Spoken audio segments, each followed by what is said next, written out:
Welcome to the Empowered to Connect podcast, where we come together to discuss a healing-centered approach to engagement and well-being for ourselves, our families, and our communities. I'm JD Wilson, and I am your host. And today on the show, we talk through a new series. We are starting to talk about discipline, which is traditionally in every Cultivate Connection parenting course we teach. Right out of the gate, week one is, hey, how do I stop this behavior? So we are going to talk through what does a framework for discipline look like? How do we make sure that we are doing that while maintaining an attachment and the connection lens in place? And to do so, we brought one of our favorite guests, Matt Smith, Dr. Matt Smith from the Memphis Family Connection Center here today to talk with us. So Tana and I will talk with him.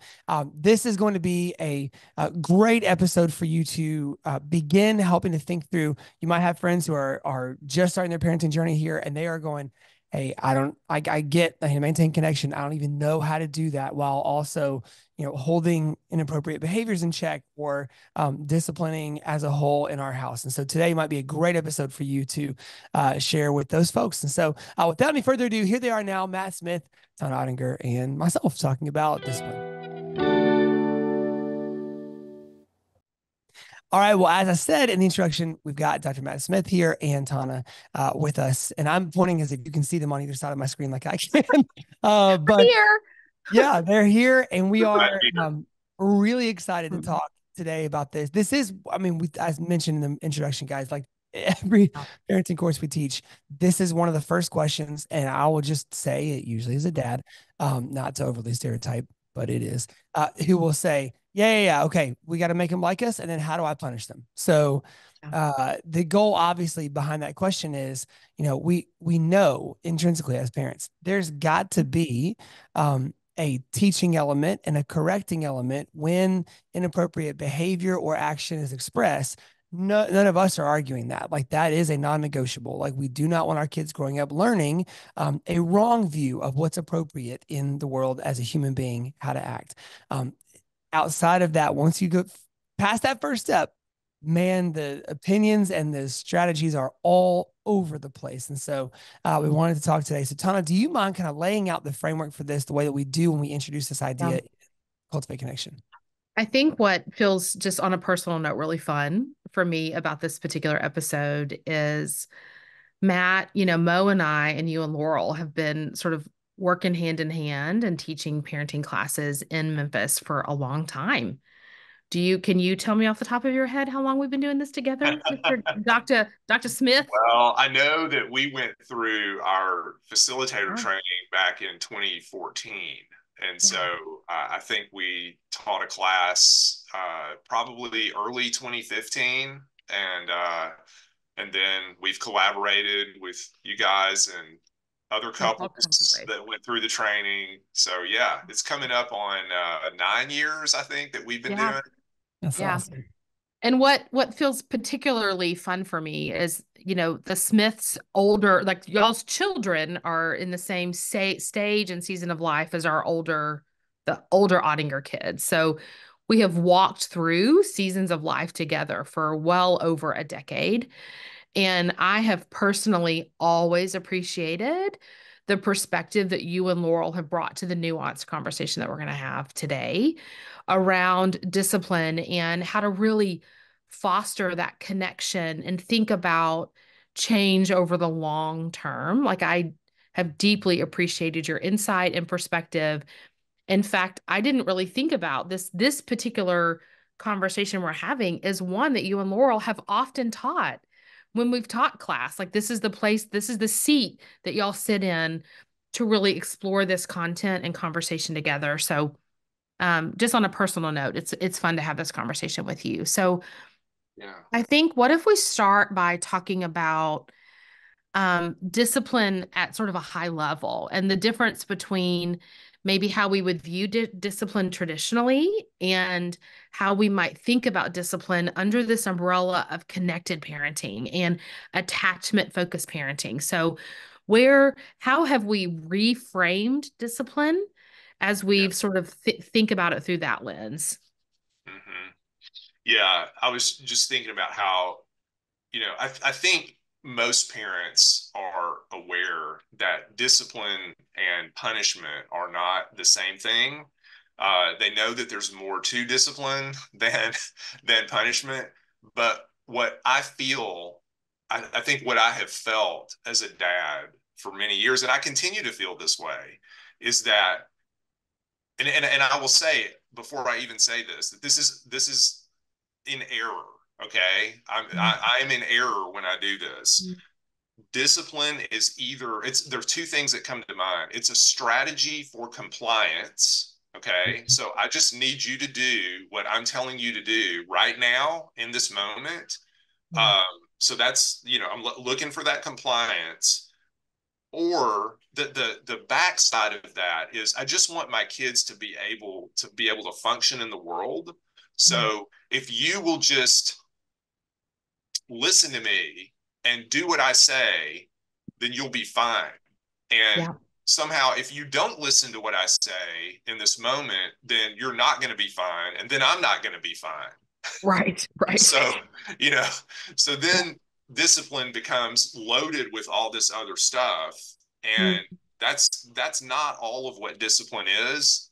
It's not even the best way to think about discipline, but it's the thing that sort of hits me in the moment when one of my kids is, going in a divergent direction, let's say, somewhere I don't want him to go.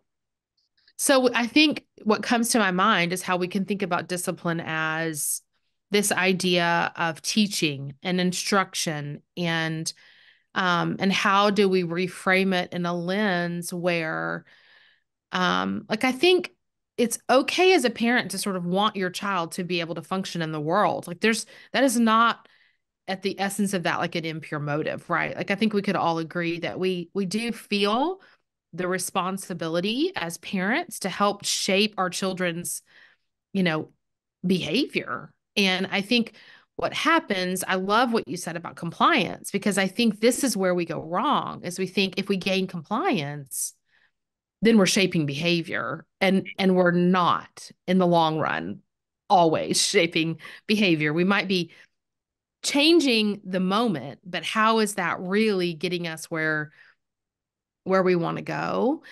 And we have borrowed over the years this concept from our friends at Care and Purpose Institute of Child Development and Trust-Based Relational Intervention.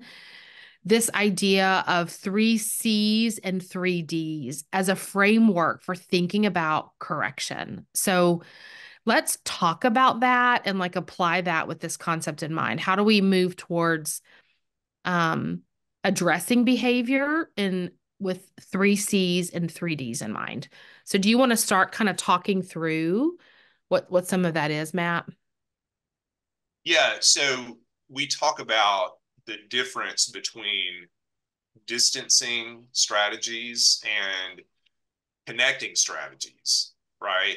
So when we talk about the D's, those are those are sort of coming out of that distancing strategy, right? So you could sort of put a capital D in front of distancing. And then what happens when we use distancing strategies with our kids? Well, we wind up with these 3 D's: deferred behavior. We wind up with discontented children and adults, and we wind up with feeling disconnected from each other, the child and adult. So on the other hand, if we use a connecting strategy, the result is corrected behavior, a content child and adult, and a connected child and adult. So that's the overall view of the 3 C's and 3 D's. I think what I appreciate about like the comparison between the deferred behavior and the corrected behavior, those that might feel a little confusing, because in the moment, if you come down with sort of a punitive punishment mindset or my way or the highway, there might be corrected behavior in the short term, but you haven't taught skills and strategies and like had like intrinsic motivation where when they're on their own, they're going to make that choice. So that's what we mean by even the deferred behavior. So you can do something, sure, and they might stop doing X right now, Yeah. which might help you get out the door, get the homework done, get chores completed, whatever is the requirement of the moment. But Yeah. how have you really impacted their ability to navigate a stressful situation on their own? That was one of the most helpful uh imageries.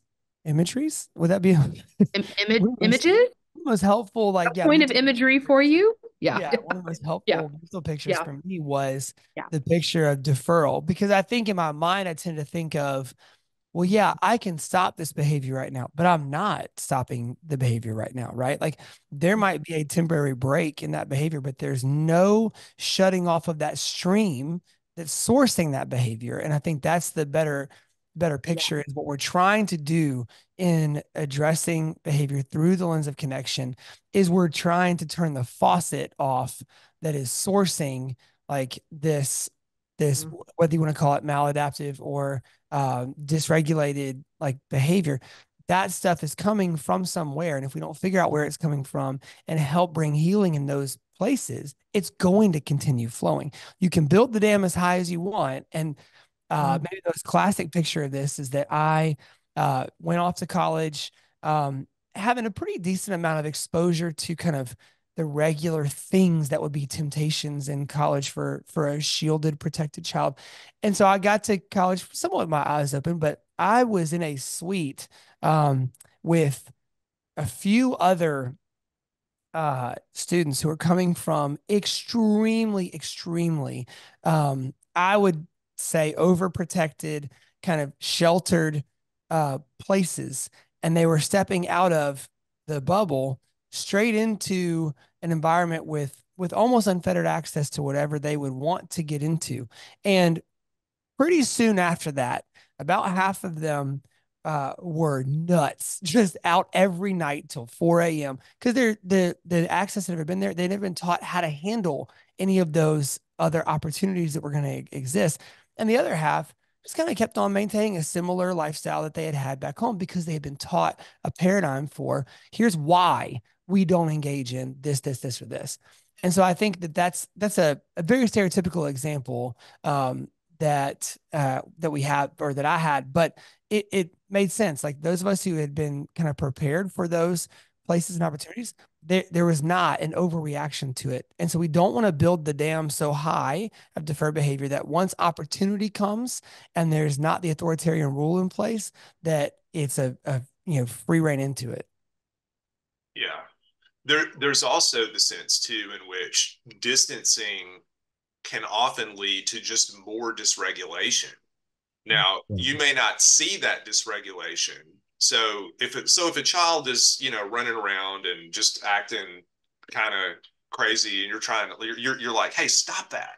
You're kind of trying to get them to just stop a particular behavior. They may stop it, but they may stop because now they've gone into their anxious brain. Right. Mm, Now I'm just trying to avoid getting punished or whatever the consequence that's going to come as I see, dad about to blow his stack. yeah. But we're not learning in that moment. We're not joining together to say, hey, let's calm down for a minute and let's come over here beside me and let's talk about what we need to be doing from this point forward. Right. I love that, Matt. It brings to mind, I was in a situation last week where I was in a public restroom and there was a baby. I mean, I say baby, they were probably 2 years old, maybe. And just, I don't know what happened before they came to the bathroom, but they were crying. They were not well in their little bodies and brains. And, I do try to suspend judgment because I do believe we're all doing the best we can at any given point, including us parents. But whoever was with baby was so dysregulated themselves that all they were doing was literally yelling at the child to shut up and stop. Mm. And I'm like, oh, hon, if you just pick them up and like pat them on the back and like bounce them a minute and tell them in a calm voice it's going to be okay, they'd probably stop crying. Yeah. But all they knew to use and all the strategies they had at that moment was that fear and big screaming, yelling, stop crying. And I'm sure baby stopped crying, but they were not a regulated, calm, connected, content baby when they stopped crying. And I think that's the interesting thing about the nuance here between those C's and D's. They're so, man, oh man, they can even look from the outside very similar. But it's about this like intuitive ability to understand. And I think about like the D, one of the D's is discontent child and adult versus content child and adult. Let's talk about that for a minute because I might feel very content if I've stopped a behavior in a way that feels like Right. big and whatever, aggressive or whatever to me, but is the child content? Or there might be a certain kind of discipline that is, familiar to me, and I might feel very content after I do said discipline, but does the child feel content? So it's not just parent centered and it's not just child centered. It's this very sort of attachment centered way of thinking about discipline. What comes to mind when you hear that, Matt? Like what's on your mind? Well, it just complete identification with the idea that in that moment we can be rewarded by whatever the child does that is in response to what we're Mm, saying or what we're doing. Like we have the power to yeah. stop behaviors or to make this child feel afraid of their next step for what we might do. But somehow on the backside of that, we knowing about connected parenting principles, now I can see, or I can even feel this discontent with, but we're not connected. Yeah. And there's another, even if I get that compliance, or I get a particular behavior that I'm looking for, Mm, I don't feel right. Something's not right about this. And I know what's not right is that we're missing the connection piece. mm, Um, we have not, or I have not taken the next step to say, all mm, right, that happened. Now, what's our connection point from here? How do Yeah. we go forward? And how do I reconnect with my child so that they feel content and I feel content because I know that we did the connected parenting thing. Yeah. What if we put some legs on this and talk about like what are some of those examples? Like what are some things that we might be doing, or what are some of our disciplines, tools and strategies that we might have in our tool belt that might be either we know or we aren't even really sure might be creating that distance versus what are some things that we could do instead that might build that connection while supporting just, changed behavior over the long haul and connection. Because I think we might fundamentally know what we shouldn't do or what doesn't feel good to us actually. Like I really encourage parents to like trust your intuition. You know if there's connection or distance. You know if there's contentment or discontentment. So what might we be doing even accidentally that might be feeding into Yeah. some of the distance versus building that connection? Right. What some examples you Well, have? yeah. So distancing, what that looks like in everyday life, and again, we have all done these things, right? And I think I would venture to say we all continue to do these things at some level. But it's really good if we can sort of see these in the distancing column so that maybe we can look for better, you know, Ah, we can move something over into the connecting column. So distancing strategies that we use, even sometimes by default and not mhm, conscious choice, are we can be adversarial with our kids. We can have you might call that an adversarial stance with them, which is, you're acting foolish and I'm the wise parent and we are about to throw down in some mhm, form or fashion. It's going to be a battle of wisdom versus foolishness. That's adversarial. Um, Using timeout. Now, we're in a minute we're going to talk about time in, but using time out is a distancing strategy. It's kind of a look, you go over there and get yourself together and think about what you did wrong. But it's all about the child being by themselves and trying to figure it out on their own. Or, as a parent, you may say, well, but I've taught them enough where they know what they did wrong. And I'm thinking, okay, then why do they need timeout? Right. Thank you for If that, they already Matt. know what they did wrong, then why are they sitting, why are they sitting Mhm. timeout? What you may just need there is you need a break from whatever was going on before, and time in will work much better for that. But and I would say that sending a child away, it may not be the timeout corner, but it could just be, look, you are all up in my hair, and you are you are frustrating the mess out of me, and you just need to go outside, or you need to go to your room. Yeah. Uh, you need to go find something else to do so that you're not bothering me. That's distancing. Um, Lecturing is a form of distancing, because I think lecturing sometimes does carry that adversarial stance with it.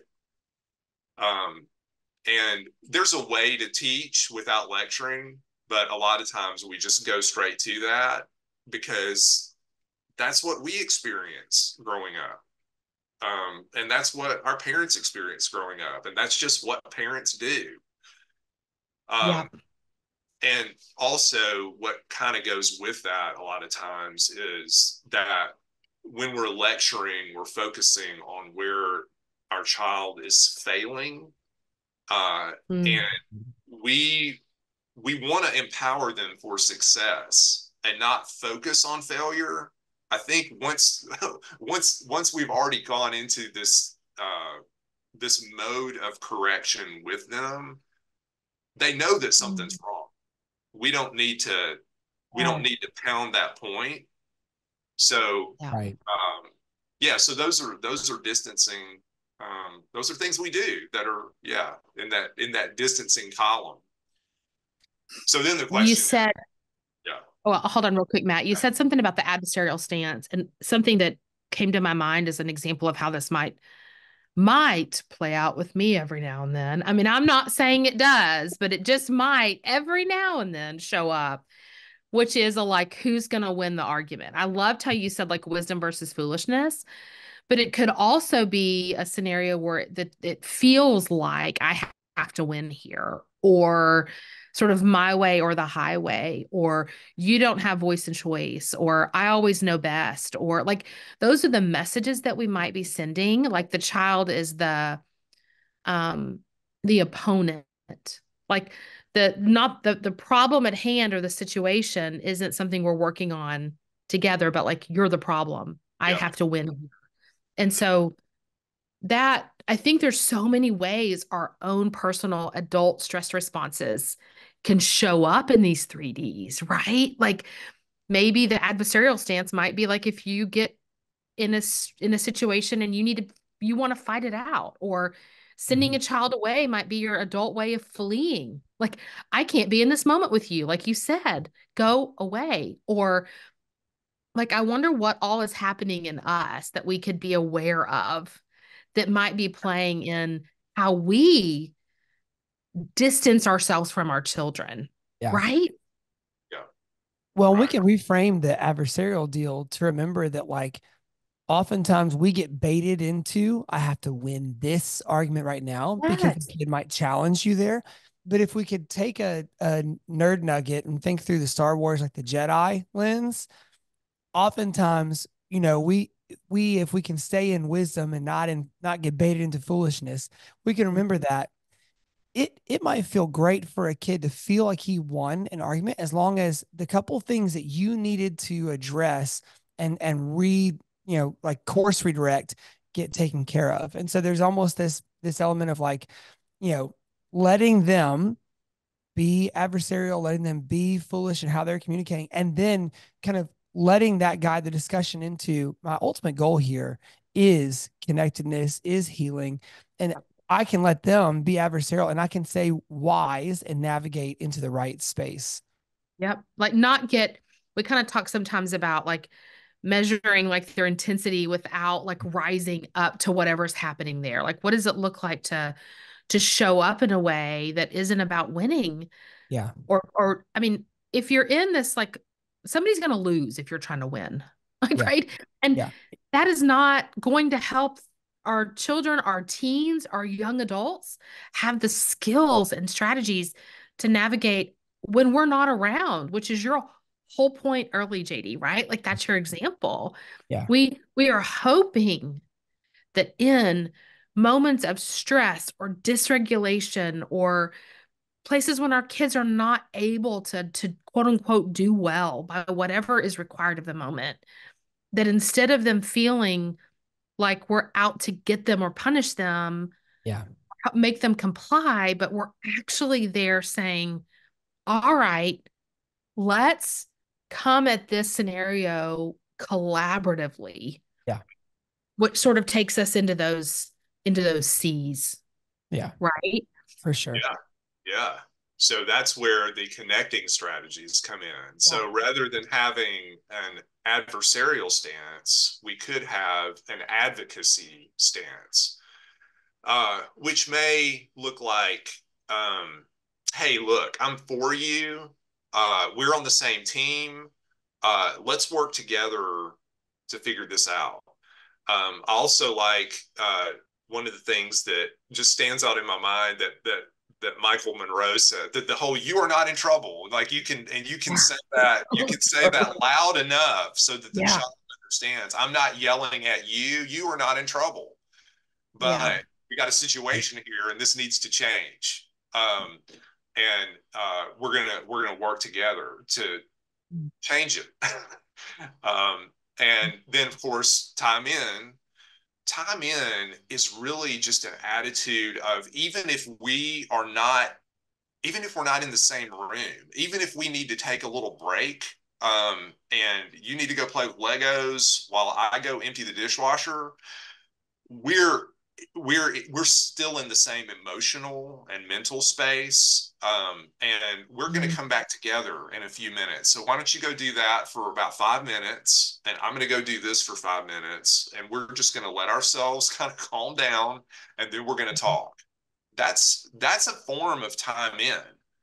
Time in doesn't have to be the child is right up against you and on your hip. It could be, but it doesn't have to be. Before we move on, Matt, I want to sit right there for a minute, because I think this gets some parents tripped up. Yeah. Because this is about knowing your kiddo. So how you navigate time in is so about knowing the child in front of you and their tendencies and what they need to regulate, and knowing yourself.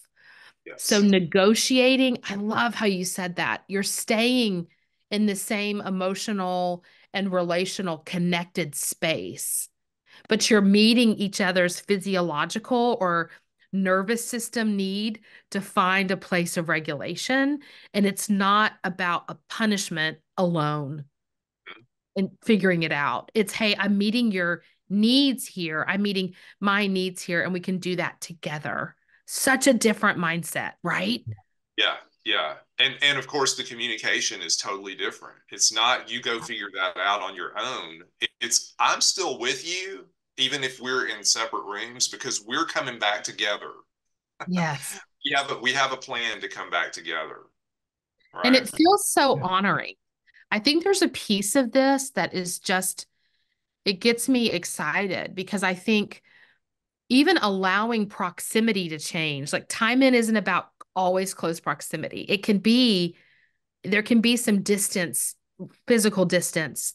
And that to me is such an honoring thing, because it is really, really looking at the child as somebody you are advocating for. You're advocating for their long-term ability to stay regulated, and you're advocating to meet their needs in the moment as well as your own.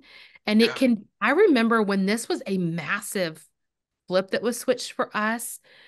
And you know what started to trickle in? Like hope and joy and possibility, when I was like, oh, I don't have to punish everything my kid does because they might be dysregulated. Like, I can work with them. I can be curious and meet their needs, and we can stay connected, and we can find a place of hope in the middle of what might even be a very, from the outside, dramatic behavior. Yes. Like there's a different way right here in this little bullet point that literally could change and open up so much possibility in your family's like well-being. Yeah. Yeah. And I mean, this really played out for us as our kids got into the teen years, Yeah. because teenagers love to, when they get dysregulated, I don't say they love it, but they do it, which is they slam doors and go to their room a lot of Right. times, right? Right. Like they seek distance. Yeah. And Yes. there's a way to honor that distance. Yep. I will not force you to stay here and talk to me. If you need to go to your room and calm down, that is fine. I would appreciate it if you told me that's what you're doing. Right. But That's what we can scaffold towards. Without yeah, person. Scaffold them towards saying, right. I think I need a little time. But Right. Oh, yeah. but even if said teenager slams door and goes into room and then slams that door as if do not come around me, for the next Yeah. week, go back up there in about 15 minutes and just gently knock on the door. Hey, are you okay? Do you want or do you want to talk? If they say no, say, okay, well, I'll come back and check on you later. But see, here we are. This is still a form of time in, and I'm offering my presence in that situation. Can I also say sometimes that knock on the door for me includes a little drink and a snack for some kids. Yep. It may be, hey, hon, I know it's been a long day and that was a hard minute in the kitchen. I've got a little something. Like, I'm not saying I always do that, but it's a little bit of a like, I see you, I honor you, I value your current state. And Right. just like I might give water and a snack to a toddler, I'm gonna bring something yummy to my teenager behind the slam door. Yeah. So often. I have left a Coke by the door Yes. and cracked the door and let animal in there. Yes. Like just, Right. the kid's favorite pet or whatever. Like, you don't want me around right now, but I'm still offering my presence. I'm still offering nurture. Yeah. And that's connecting. That's connecting behavior. If I would venture to say, if you want to have, because ultimately I think we all want this. We want to be connected to our kids for life, right? We don't want our kids leaving the house going, man, I'm so glad I'm out of that place, right? We want our kids to thrive out in the world, but we also want to remain connected to them, and doing things like that honors their space. It increases the probability that they'll want to come back and that they will seek us out, and they'll want to have an adult relationship with us in the future. So yeah, we offer them our presence. We offer them support.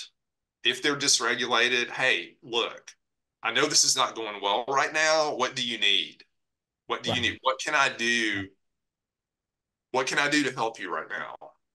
And they may not be able to access that, but just the fact that you asked, that creates a space so that when they're ready, they can tell you. And even if they don't, you offered. That's nurturing behavior. Yeah. Well, I think that, a lot of times you might be having in the back of your mind, timeout. So the kid just gets to go to the room, slam the door, and they're dictating how this goes. And no, to reframe this, like we talk a lot in our class about sharing power or giving power, giving options. And what we're doing is, like, we are hoping as young children, we're teaching them to like advocate for what they need in moments of dysregulation. So if they are going to their room and seeking that, moment alone to kind of calm down, you are still driving, like you're talking about, Matt, still driving that process by checking in. Hey, just want to let you know. And what we do, and this doesn't work for everybody, but what the phrase we always use is, hey, we're not done talking about this, obviously. You know that. Are you ready to talk now, or do you want to wait a few more minutes? It's not like, do you want to talk about what happened? No. Okay, fine. Sorry. And like run back downstairs. That's not healthy, and that's not what we're trying to promote. But if we are like giving them the option of, do you want to talk now? You want to talk a few minutes later? You're letting them know also in that moment, gently and not in a combative way, hey, we are not going to leave what happened alone. We do have to have some resolution there. And so you're setting that precedent. Like, I can take the time that I need to fully calm down before I go back to a conversation, because we need that regulated brain to come back for that last negotiation and solving of the problem, right? Mm, absolutely. Yeah. And um, I love this point too, just on the connecting side, is rather than where on the distancing side, we're focusing on where the child has failed. On the connecting side, we're focusing on our child's preciousness. No matter how old they are, Yeah. you're communicating in some way to them. You are precious to me, Mm-hmm. and I Yeah. want to work through this problem together. Yeah. And I believe that we can. And Yeah. so let's together figure out a solution to this that feels right to both of us. It may not feel like we each got 100% of what we wanted, but we can problem solve. We can compromise with each other. I think it leaves when you can explore sort of addressing behavior or again moments of stress or tension or those kinds of things with this mindset. This is where I was saying, like, when I gave myself permission, which it was very scary to do. So if you're hearing this and you're like, I don't think so, that feels like a recipe for pure disaster. Like, I want to honor that feeling of like, oh, that feels really maybe hard or scary or concerning to start approaching behavior in a really, really different way. I would just invite you to think about, what are the long-term goals you have for your child? Like, try to rise above the moments of stress and look at the long haul. And we do want children that will go outside of our homes. And I was thinking earlier when you were talking about JD, like giving them the time to like have choice to sort of regulate or cool down or take a beat. Like, we do that with adults. Like, don't you want your children to be in relationships and friendships and partnerships where they know their own stress responses and they have the tools to regulate those so that they can build healthy, thriving adult interactions? Like, we don't Yes. want them to just be silent or comply. We want them to understand what's happening in them, how to meet their needs, and how to navigate in adult relationships in a healthy way. They will learn that in our homes, or they won't. Yeah. Mm, And Yeah. that is what those connected strategies are doing. mm, It's honoring individual different ways of seeing the world, different stress responses, different needs, different desires. It's negotiating and connecting and problem solving and returning back to relationship. It's the good stuff.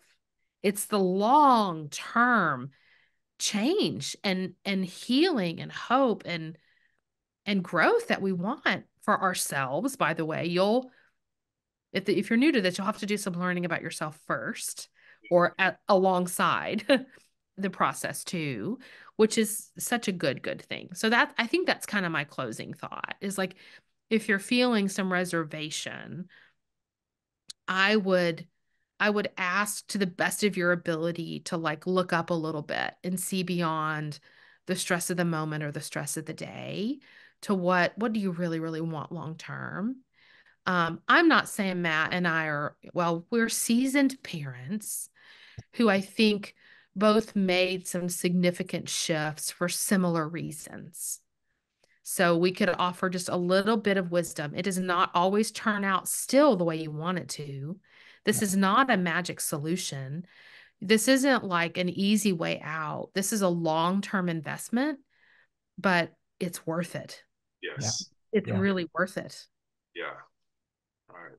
Matt, any closing thoughts for us as we wrap up? Just it is worth it. It's the connection path is usually harder in the moment. It requires more Yeah. self curiosity, self reflection, it requires just reorientation. It requires fighting against our defaults. But if we'll practice it, it gets better. It's never easy, but I think we can get into a little bit of a groove with it, and especially when you see the results. When you see the results on the other end, it's motivating to continue to use the connecting strategies. Agreed. Awesome. Matt, but it might be scary. That's my last thing. It might be a little scary. Just if you're scared, it's okay, but take a risk. Yeah. It's worth it. Sorry, JD. No, I know that fear. I remember that fear of being like, are you serious? My gosh, you're serious? Everything won't go nutso in my family if I change my way of doing. And it did get harder before it got better. Yeah. But we had to learn together new ways of interacting. That's right. Like I remember the first time we didn't give our kids a consequence, they said, or what? I was like, oh dear, I do not know. What do you mean, or what? I don't have a consequence for you. Okay. Oh gosh, how do I move you towards the needed outcomes here when I don't have a punishment in mind? So it feels like potentially shaky ground. Just keep working through it, and the fruit on the other side is so good. It's just I have one wrap-up question then. Maybe you don't have to share the exact example, but I think or what is a terrifying question for a parent, especially a parent who grew up in the terrifying answer to or what was like something horrible for you, right? So what is your answer to Well, that? you can tell that we were obviously had laid a pattern of adversarial stance with each other. Like that was the pattern in play because that was how I was getting compliance. It was do this or you have a consequence. Right. So when I said, hey, you want to do this or whatever, and it was or what, I mean, I remember where I was standing when that question was asked, and my whole body probably thought, I have no idea, but it's not going to be a consequence. And I think I said, there is no or what, we're going to work this out together. Oh, that's so good. And I think they were like, what? And then they had a bit of a meltdown because that was not my normal response. I was changing the rules of engagement. Mom. Where did she go? This person I can fight with, right? Got her. She's not here. So we had a meltdown. It got real big. Yeah. And I was like, this is okay. I've actually just uncovered why things are not going the way I want them to go into my home. Because my kid asks me or what. And I don't want that. I want, how about we figure it out together? And it took a hot minute for that new rhythm of figuring it out to get, you said it, Matt, it doesn't always get easier, but you find a new groove. And I don't know where we would be if I hadn't stopped that.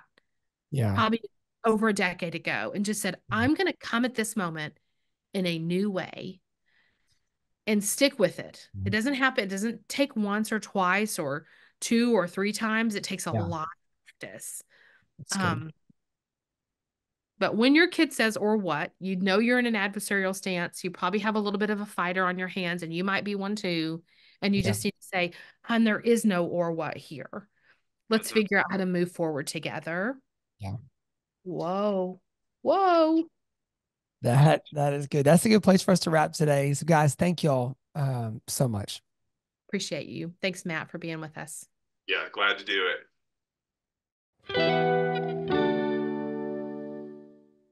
Well, again, a huge thanks to Dr. Matt Smith and Tana for joining us. And I'll just be thinking about that last piece from Tana, where we talked about just, or what, when the kid says, I have to do this, or what, being able to say, like, there's no or what, we're going to just work this out together. Like, that is a super helpful tool to diffuse and begin setting a new normal for your kids, that you don't have to, you're not battling on these things. We're working together to fix misunderstandings or confusions. And so, again, we'll be continuing on with this series in discipline, looking at it from different angles and different facets of it as it comes next week. And so we hope that we will see you there. For Mo and Tana Ottinger, for Dr. Matt Smith, for Kyle Wright, who edits and engineers all of our audio, and Tad Jewett, the creator of the music behind the Empowered to Connect podcast. I'm JD Wilson, and we'll see you next week on the Empowered to Connect podcast.